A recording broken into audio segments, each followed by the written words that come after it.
Hello everyone, welcome है MV academy की आज की क्लास में। आज द लास्ट लेसन का पैराग्राफ नंबर 3 स्टार्ट करते हैं। ठीक है, देखिए कुछ जो इसकी वोकैब्स हैं वो आप लिखते जाइए और प्लीज़ इंग्लिश को बहुत लाइटली मत लो, बिकॉज़ बहुत टफ पेपर आता है और जो वोकैब हो सिनोनिम्स एंड एंटोनिम्स हैं ये आपकी बुक के ही लेसन से आ जाएगा। ठीक है, तो अदरवाइज़ अलग से सोचो कि वो भी याद करो, बट कोशिश करो कि इनकी ज़रूर पढ़ लो, है ना। Start paragraph number 3। बुक आप लोगों के पास है, आप अपनी बुक से देखो, मैं आपको इधर से पढ़ा रही हूँ बिकॉज स्क्रीन शेयर करने में ब्लर आ रहा था, ना। I thought he was making fun of me and breezed Hamel's little garden all out of breath. अब उस लड़के ने क्या कहा कि मैंने सोचा कि ये सब लोग मेरा मजाक उड़ा रहे हैं और मैं हैमल के छोटे से बगीचे में हाफता हुआ जा पहुंचा। ठीक है, ऑल आउट ऑफ ब्रीथ इसका मतलब होता है जोर जोर से सांस लेना। लिख लीजिए, all out of breathe, all out of breathe. इसकी सेकंड मीनिंग जो भी होती है आप उसको भी लिख लीजिए, breathing heavily, breathing heavily, breathing heavily means जोर जोर से सांस लेना, यानी हाफते हुए चले जाना। इसके आगे पढ़िए, usually when school began there was a great bustle which could be heard out in the street.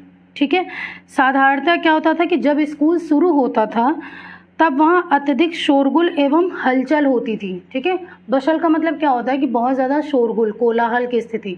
लिख लीजिए बशल को।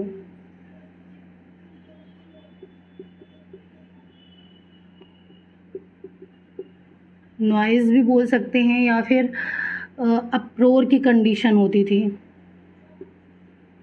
ठीक, शोरगुल।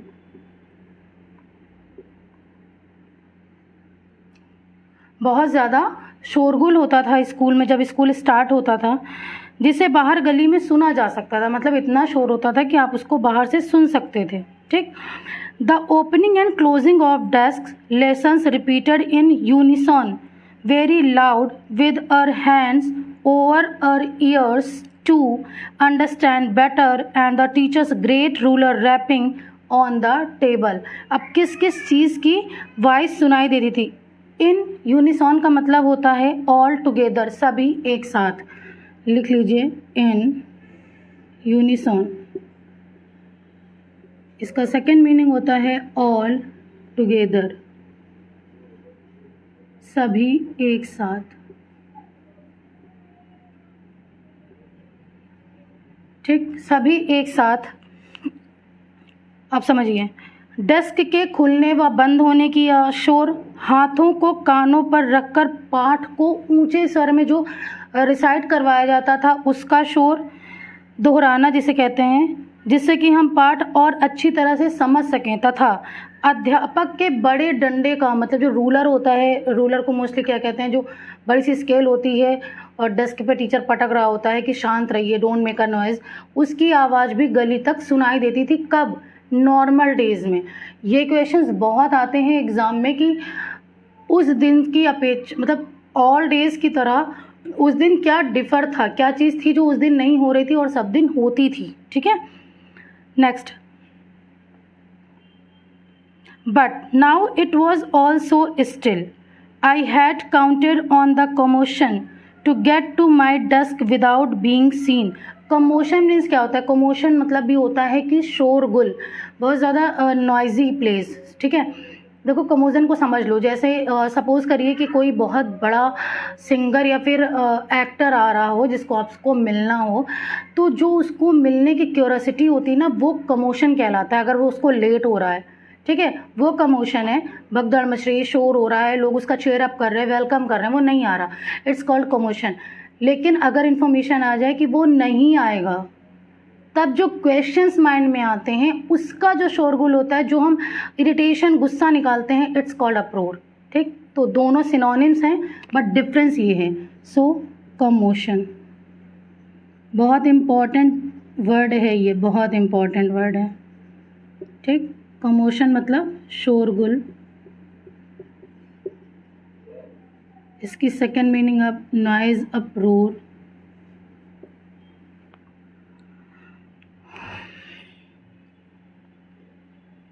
नॉइजी कन्फ्यूज़न है ना।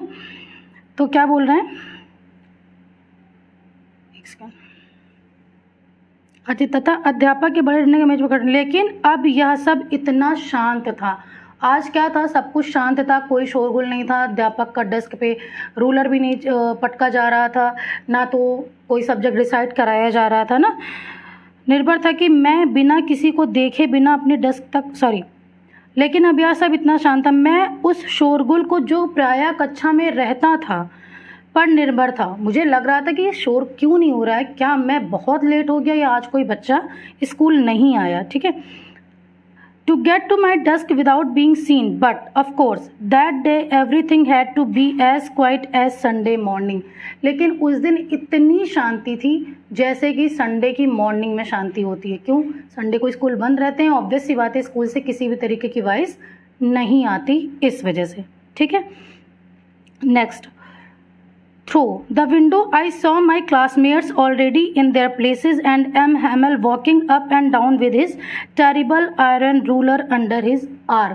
फिर भी मैंने खिड़की से देखा अपने मित्रों को जो ऑलरेडी अपनी सीट्स पे बैठे थे और मिस्टर हैमल इधर उधर टहल रहे थे, हाथ में अपनी वही आयरन का रूलर लेकर, ठीक है, लिए हुए थे और वो टहल रहे थे।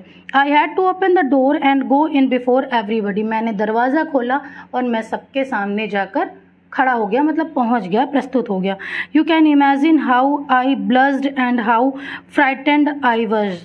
अब आप इमेजिन कर सकते हैं कि मैं कितना ब्लस्ड हो रहा है। ब्लस्ड मतलब क्या होता है, शर्म से लाल पड़ जाना। ठीक है, मैं कितना ब्लस्ड और फ्राइटेंड था, मतलब डरा हुआ था। सो सेकेंड मीनिंग भी लिख लीजिए इसी हाथ के हाथ। ब्लस्ड मीन्स शर्म से लाल होना।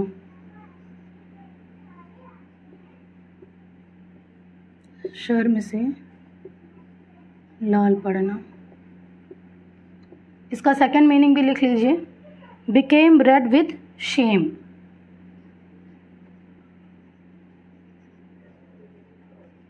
Became red with shame. ठीक, और फ्राइटेंड मतलब होता है डरा हुआ, मतलब डरा हुआ। तो इसको आप कुछ भी लिख सकते हैं, फियर्ड, है ना, स्केयर्ड भी लिख सकते हो। ओके, सो ये था paragraph number 3। It's very important paragraph. इसको बहुत केयरफुली आप 2 या 3 टाइम्स पढ़िएगा। मैं कोशिश करूँगी आज नाइट तक या कल मॉर्निंग तक श्योरली 2 पैराग्राफ और अपलोड कर दूँगी। इसकी मीनिंग ज़रूर लिख लीजिएगा, ज़रूर से ज़रूर, it's very important. Then please share it more and more. Thank you for watching this video. Have a nice day.